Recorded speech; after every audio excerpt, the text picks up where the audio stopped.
ABTA, ABTA আর ABTA.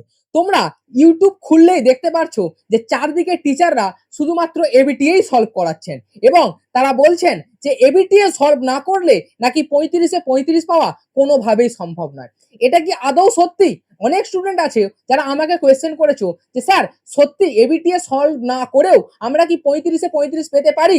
তো তাদের জন্য আমাদের উত্তর হবে হ্যাঁ, সম্ভব। তুমি এবিটিএ সব সলভ না করলেও তুমি পরীক্ষায় 35-এ 35 পেতে পারো। স্যার কিভাবে? অন্য টিচাররা তো বলছেন যে এবিটিএ সলভ না করলে নাকি 35-এ 35 পাওয়া সম্ভবই নয়। দেখো, তারা ভুল বলছেন না।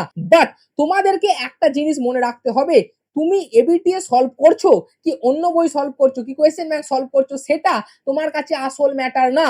তোমার কাছে আসল ম্যাটার হলো তুমি আদৌ সঠিক ওয়েতে প্রিপারেশন করছো? তুমি কি আদৌ তোমার কনসেপ্ট ক্লিয়ারই করেছো? তুমি কি আদৌ তোমার প্রিপারেশনকে স্ট্রং করেছো রিভিশনের মাধ্যমে?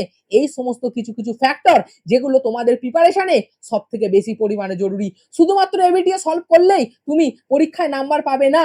কারণ তোমার পরীক্ষায় যে সমস্ত কোয়েশ্চেন গুলো আসবে সেই কোয়েশ্চেন গুলো শুধুমাত্র যে এবিটিএ তোমায় খুলে দিয়ে দেওয়া হয়েছে এবিটিএর একটা পেজ, সেটা হতে চলবে না। কারণ তোমাকে পরীক্ষায় তোমার কাছে কোয়েশ্চেন পেপার আসবে একটা 35টা কোয়েশ্চেনের, আর সেই কোয়েশ্চেন পেপার বিভিন্ন জায়গা থেকে কোয়েশ্চেন ফ্রেমিং করে আসতে পারে। যদি তোমার কাছে ধরো এমন কোনো কোয়েশ্চেন চলে এলো যে কোয়েশ্চেনটা এবিটিএতে কোনোদিন ছিলই না, বাট তুমি যদি ওই কনসেপ্টটা পড়ে রাখতে ওই কোয়েশ্চেনের পিছনে, তুমি সলভ করে ফেলতে পারতে। তাহলে তোমাকে এটা জানতে হবে যে আমি শুধুমাত্র কোয়েশ্চেন মুখস্থ করব না, কারণ কোয়েশ্চেন মুখস্থ করলে তুমি 35-এ 35 পেতে পারবে না। তোমাকে কোয়েশ্চেনকে অ্যানালিসিস করতে হবে আর তার বেসিসে যে কনসেপ্ট আছে সেই কনসেপ্টটাকে পুরো গ্রিপে স্ট্রং করে রাখতে হবে। তুমি যদি কনসেপ্টটাকে স্ট্রং করে রাখো, তুমি জানবে তুমি যে কোনো বই সলভ করো বা পরীক্ষায় যে কোনো কোয়েশ্চেন আসুক, সেই এক্সাম টাইমের যে প্রেশার, সেই প্রেশার সিচুয়েশনে তুমি প্রপার ওয়েতে সেই কোয়েশ্চেনটাকে কনসেপ্ট লাগিয়ে সলভ করে ফেলবে। যদিও তুমি এবিটিএতে সেই কনসেপ্টটাকে বা সেই কোয়েশ্চেনটাকে সলভ করে না থাকো, তাহলে তোমাকে প্রথম যেটা করতে হবে কাজ, সেটা হলো তোমায় কনসেপ্টে গ্রিপ আনতে হবে। তাহলে স্যার এটা বলুন যে এবিটিএ সলভ না করেও 35-এ 35 পাওয়া কি সম্ভব? হ্যাঁ, আমার উত্তর হবে হ্যাঁ, সম্ভব। কারণ তোমাকে নতুন ভাবে কনসেপ্ট আসতেই পারে পরীক্ষায়, আর ওই নতুন কনসেপ্টকে বা নতুন কোয়েশ্চেন যে ফ্রেমিং হয়েছে ওই কোয়েশ্চেনটাকে সলভ করার জন্য তোমাকে প্রপার কনসেপ্টের উপরে গ্রিপ আনতে হবে। তো তোমরা প্রথমে যে মেইন টার্গেট ফলো করো, সেই মেইন টার্গেটটা ফলো করো যে কনসেপ্ট ক্লিয়ারিটি। তোমাদের মেইন টার্গেট কি হবে? কনসেপ্ট। তোমাদের মেইন টার্গেট হবে না আমি 35-এ 35 পাবো। তোমরা যদি কনসেপ্ট ক্লিয়ার করো, তাহলে এই এবিটিএ যে কোয়েশ্চেন সলিউশন যে বা কোয়েশ্চেন ব্যাংক যেটা আছে, এবিটিএ টেস্ট পেপারটা তোমার জন্য একটা ওয়েপেন হয়ে দাঁড়াবে। আর এই ওয়েপেনটাকে কাজে লাগিয়ে তুমি 35-এ 35 পেতে পারো। বাট এই ওয়েপেনটাকে সব চালানোর আগে তুমি যদি এই বন্দুকটা চালানোর প্রিপারেশনই না নাও, তাহলে কিন্তু তুমি সেই বন্দুকটা কোনোদিনই সঠিকভাবে চালাতে পারবে না। আর বন্দুক সঠিকভাবে না চালালে বন্দুক তোমার কাছে থেকেও কোনো লাভ হবে না। তাই কোয়েশ্চেন সলভ করার আগে তুমি কনসেপ্টের উপরে গ্রিপ বানাও, কারণ মুখস্থ করে কোনোদিন পরীক্ষায় ভালো নাম্বার পাওয়া যায় না। আমি স্যার 1000টা কোয়েশ্চেন মুখস্থ করে নেবো একটা চ্যাপ্টার থেকে, তার মধ্যেই আসবে, সেটা পসিবল নয়। কারণ কনসেপ্ট যদি ঘুরিয়ে দেয়, তোমার কোয়েশ্চেনটা সলভ করতে ঘাম বেরিয়ে যাবে বস। তাহলে তার পয়েন্টে কি স্যার এবিটিএ তাহলে সলভ করব কি করে আমরা? তাহলে এবিটিএ সলভ করার জন্য তোমাকে প্রথমে কি ক্লিয়ার করতে হবে? কনসেপ্ট। কনসেপ্ট ক্লিয়ার করতে হবে। কনসেপ্ট ক্লিয়ার করার পর এবিটিএটাকে নিয়ে তুমি বসবে। বসার পর তুমি কি করবে? নিজে নিজে সলিউশন না দেখে করার চেষ্টা করবে। নিজে নিজে সলিউশন না দেখে যখন তুমি করে ফেলেছো অনেক কোয়েশ্চেন, তারপরেও দেখবে তোমার কিছু কোয়েশ্চেন আটকে গেছে।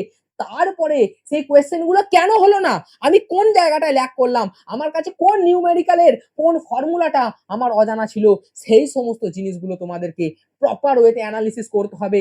এবং তারপরে তোমাদের এটা এনশিওর করতে হবে যে ফার্দার এই কনসেপ্টের ওপরে এই টাইপের যদি কোনো কোয়েশ্চেন আসে, আমি কোনোদিন সেই কোয়েশ্চেনটাকে আর ভুল করব না।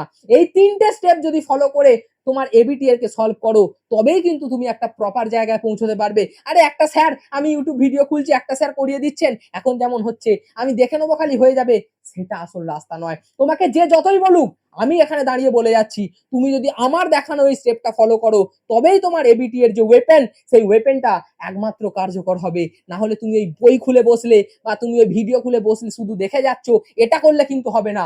এটা করা কোনোদিনই সঠিক গাইডেন্স নয়। সঠিক গাইডেন্স এটা দেয় না কোনো টিচার। তোমাকে কোনো টিচার এটা বলতে পারে না তুমি শুধু ভিডিও দেখে যাও। আর যদি কেউ বলে থাকে সে মিথ্যে কথা বলছে, সে ভুল বলছে, তোমাকে বিশ্বাস করলেই হবে না তাকে। কারণ তোমাকে আমি দাঁড়িয়ে দিয়ে বলে যাচ্ছি, তুমি কোনোদিন যে শুধুমাত্র কোয়েশ্চেন সলভ করে পরীক্ষা দিতে চলে যাবো সেটা নয়, তোমাকে কনসেপ্টের উপর গ্রিপ আনতে হবে। বস, কনসেপ্ট ইজ দ্য কি অফ সাকসেস। একটা সাকসেসের মূল মন্ত্র হলো কনসেপ্ট ক্লিয়ার করা, ঠিক আছে? তাহলে তারপরে যেটা আসছে কি, 35-এ 35 পাওয়ার যে রিয়েল ফর্মুলা, দেখো এই 35-এ 35 পাওয়ার যে রিয়েল ফর্মুলা আজকে আমি তোমাদেরকে দিতে চলেছি। কি, ফার্স্ট তুমি কনসেপ্ট ক্লিয়ার করো, দেন প্র্যাকটিস করো, এবিটিএ প্র্যাকটিস করতে পারো, দেন ওই যে রিভিশনে যে ভুলগুলো হয়েছে সেগুলো তুমি কিসে লিখতে পারো, বারবার বলি মিস্টেক কপি বানাও, সেই মিস্টেক কপিতে লিখে রাখো এবং বারবার বারবার সেই থিওরি কনসেপ্ট নিউমেরিক্যালকে রিভিশন করতে থাকো। কারণ এক গাদা স্কিল হাজারবার করার থেকে একটা স্কিলকে হাজারবার করলে তোমার তার উপরে গ্রিপ বেশি আসবে। তো একটা কনসেপ্টের বুক, একটা নর্মাল বুক বা একটা কোশ্চেন প্র্যাকটিস করবে, প্রপার ভাবে ইউজ করতে থাকো, তাহলে তুমি দেখবে অনেক দূর পর্যন্ত এগোতে পারবে এবং 35-এ 35 পাওয়ার দিকে তুমি সব থেকে বেশি পরিমাণে এগিয়ে যেতে পারবে। আর লাস্ট যেটা বলে রাখি, তোমার এক্সাম ওরিয়েন্টেড যে এবিটিএ স্ট্র্যাটেজি, তোমাকে কি করতে হবে, এক্সামে বসার আগে গুরুত্বপূর্ণ সমস্ত কোয়েশ্চেন গুলোকে একবার করে দেখে নেবে, রিভিশন করে নেবে, প্র্যাকটিস করে নেবে এবং প্র্যাকটিস করবে এবং চ্যালেঞ্জ নিয়ে শেষের দিকে তুমি মক টেস্ট সলভ করবে। একটা এবিটিএর পেজ খুললাম, খুলে প্রপার ভাবে টাইম মেনটেন করে মক টেস্ট সলভ করলাম, তবেই তুমি গ্রো করতে পারবে। বোঝা গেছে আমি কি বলতে চাইলাম? তাহলে 35-এ 35 তোমাকে পেতেই হবে। আর যে স্টুডেন্ট গুলো এখনো পর্যন্ত এই ভিডিওটাকে তোমরা প্রপার ভাবে ওয়াচ করছো, তারা আমাকে অবশ্যই কমেন্টে লিখে জানাও যে হ্যাঁ স্যার আমি পারবো, আমি 35-এ 35 পাবো। আর 35-এ 35 পাওয়া যদি তোমার লক্ষ্যে থাকে, যদি পরীক্ষায় ভালো স্কোর করা তোমার লক্ষ্য হয়ে থাকে, যদি ডায়লগ শোনা তোমার লক্ষ্য না হয়ে থাকে, তাহলে এই চ্যানেলটা শুধুমাত্র তোমাদের জন্য।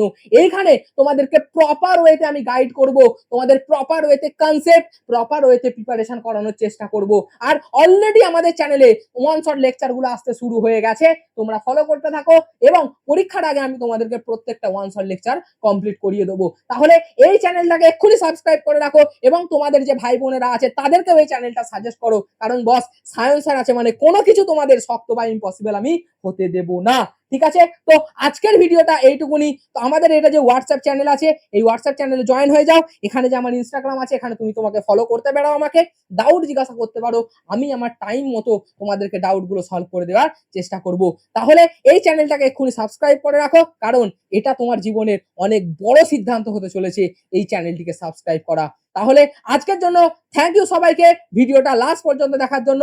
নিজেদের মধ্যে প্রপার ভাবে এই ভিডিওর যে পয়েন্টস গুলো আছে ইমপ্লিমেন্টেশন করো, কারণ শুধুমাত্র এবিটিএ মুখস্থ করলে হবে না বস, এবিটিএ কে প্রপার ওয়েতে সলভ করতে হবে। আর এই গাইডেন্সটাই আমি তোমাদের এই ভিডিওটা দিয়েছি। তো আজকের জন্য টাটা বাই বাই, দেখা হচ্ছে নেক্সট ভিডিওতে।